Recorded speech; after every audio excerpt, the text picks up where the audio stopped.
الحمد لله نحمده ونستعينه ونستغفره ونؤمن به ونتوكل عليه ونعوذ بالله من شرور أنفسنا ومن سيئات أعمالنا من يهده الله فلا مضل له ومن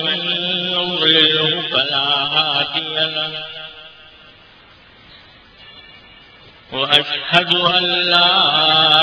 إله إلا الله وحده لا شريك له وأشهد أن سيدنا وسندنا ونبينا ومولانا محمدا عبده ورسوله صلى الله تعالى عليه وعلى آله وأصحابه وبارك وسلم تسليما كثيرا.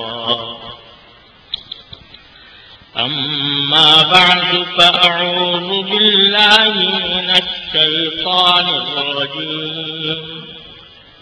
بسم الله الرحمن الرحيم.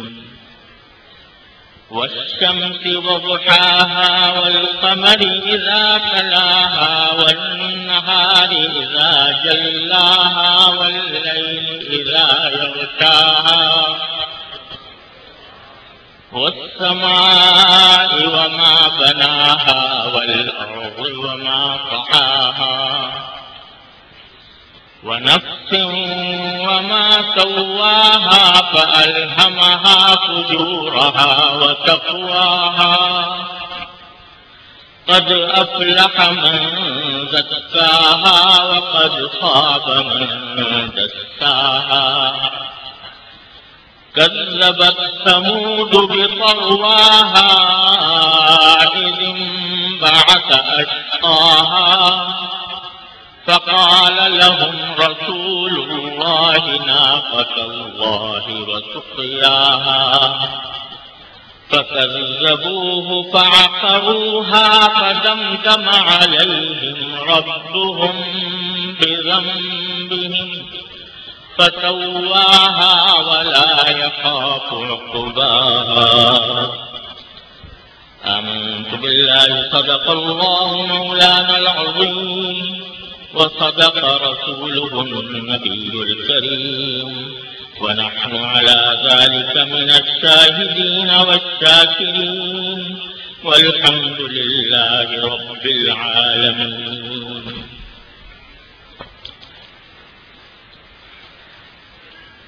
حضرات علماء کرام، میرے محترم بزرگوں اور دوستوں، السلام علیکم ورحمۃ اللہ وبرکاتہ. یہ میرے لیے بڑی سعادت کا موقع ہے کہ آج آپ کے شہر میں اور اس مبارک مسجد میں آپ حضرات سے اللہ تبارک و تعالی نے ملاقات کا شرف عطا فرمایا ہے، جو ہماری تاریخ کے بڑے اکابر کا مرکز رہی. اور مجھے بتایا گیا کہ اس مسجد میں شیخ الاسلام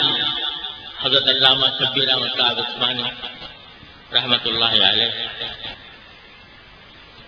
امیر شریعت حضرت مولانا سید عطاء اللہ شاہ بخاری رحمۃ اللہ علیہ، حضرت شیخ الحدیث مولانا محمد زکریا صاحب قدس سرہ جیسے اساطین امت تشریف لائے اور یہاں اللہ تبارک و تعالیٰ کے حضور سجدہ گزار بھی ہوئے اور اپنے مواعظ حسنہ سے بھی لوگوں کو مستفید فرمایا ہے۔ آج اس مسجد میں بھائی عمار صاحب کے والد ماجد رحمہ اللہ تعالی کے تعزیتی جلسے کے طور پر یہ اجتماع منعقد ہے۔ اللہ تبارک و تعالیٰ اپنے فضل و کرم سے ان کی مکمل مغفرت فرما کر ان کو درجات عالیہ عطا فرمائے، ان کے خدمات جلیلہ کو قبول فرمائے اور ان کے پسماندگان کو صبر جمیل اور اجر جزیل عطا فرمائے۔ لیکن کسی جانے والے کا ذکر کر کے صرف اس کی تعریف کر دینے سے اس کا کوئی فائدہ نہیں ہے۔ اس کا فائدہ ایک تو اس میں ہے کہ اس کے حق میں دعا کی جائے۔ لوگ عام طور سے یہ سمجھتے ہیں کہ ایصال ثواب ہی ایک راستہ ہے جس سے کہ کسی وفات یافتہ شخص کو فائدہ پہنچایا جا سکتا ہے، لیکن حکیم الامت حضرت مولانا اشرف علی صاحب تھانوی قدس اللہ تعالیٰ سرہ فرماتے ہیں کہ ایصال ثواب سے بھی زیادہ فائدہ جان دنیا سے جانے والے کو ایصال ثواب سے بھی زیادہ فائدہ اس کے حق میں دعا کرنے سے ہوتا ہے، کیونکہ نبی کریم سرور دو عالم صلی اللہ علیہ وسلم نے جو بات فرمائی وہ یہ ہے کہ جب انسان مر جاتا ہے تو اس کے سارے اعمال ختم ہو جاتے ہیں، لیکن 3 چیزیں ایسی ہیں جس کا فائدہ اس کو مرنے کے بعد بھی پہنچتا رہتا ہے۔ اس میں صدقہ جاریہ، نیک اولاد جو اس کے حق میں دعا کرتی رہے۔ تو دعا کا ذکر سرکار دو عالم صلی اللہ علیہ وسلم نے فرمایا ہے، ایصال ثواب کا اتنا ذکر نہیں فرمایا، اس لیے اس کا فائدہ زیادہ ہے۔ تو جب ان کی خدمات کا خیال آئے تو ہر مسلمان کا کے ذمہ ان کا حق ہے کہ ان کے حق میں دعائے مغفرت کریں اور درجات کی بلندی کے لیے دعا دیں۔ اور یہ تعزیتی جلسے جو منعقد ہوتے ہیں ان میں بھی اصل فائدہ یہ ہے کہ اس تعزیتی جلسے کے نتیجے میں ہم کوئی سبق لے کر جائیں اور اس سبق سے اپنی عملی زندگی میں فائدہ اٹھائیں۔ میں حافظ عمار صاحب کا بھی شکر گزار ہوں کہ انہوں نے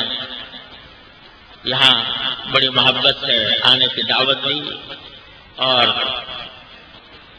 مولانا قاری محمد حنیف صاحب اللہ تبارک و تعالیٰ ان کی عمر، ان کے علم اور عمل میں برکتیں عطا فرمائے، ان کا تو خاص طور پر شکر گزار ہوں کہ انہوں نے ہی در حقیقت مجھ کم ہمت آدمی کو یہ بار بار اصرار کر کے یہاں آنے پر آمادہ فرمایا۔ اللہ تبارک و تعالیٰ ان کی جذبے کو قبول فرمائے اور میری آمد کو بھی قبول فرمائے۔ اس موقع پر کیا بات آپ سے عرض کروں تو مجھے خیال آیا کہ آج پاکستان کا کوئی مسلمان ایسا نہیں ہے جس کا دل ملک کے مضطرب حالات سے بے چین نہ ہو، کہیں کا رہنے والا ہو، لیکن جب یہ تصور کرتا ہے کہ سوات میں اور ہمارے شمالی علاقوں میں خانہ جنگی کی کیسی آگ بھڑک رہی ہے، جو اسلحہ اور جو طاقت اسلام دشمن طاقتوں کے خلاف استعمال ہونی تھی وہ مسلمان کے خلاف استعمال کر رہا ہے۔ لاشیں مسلمانوں کی گر رہی ہیں دونوں طرف، اور اگر آپ دیکھو تو اس کا سارا فائدہ اس دشمنان اسلام کو پہنچ رہا ہے۔ جو ہتھیار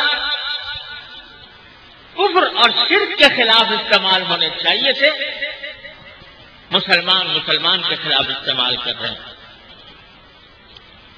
اور 25 لاکھ کے قریب انسان مسلمان کلمہ توحید پڑھنے والے وہ اپنے گھروں سے بے گھر ہو کر، خانہ برباد ہو کر، قسم پرسی کی زندگی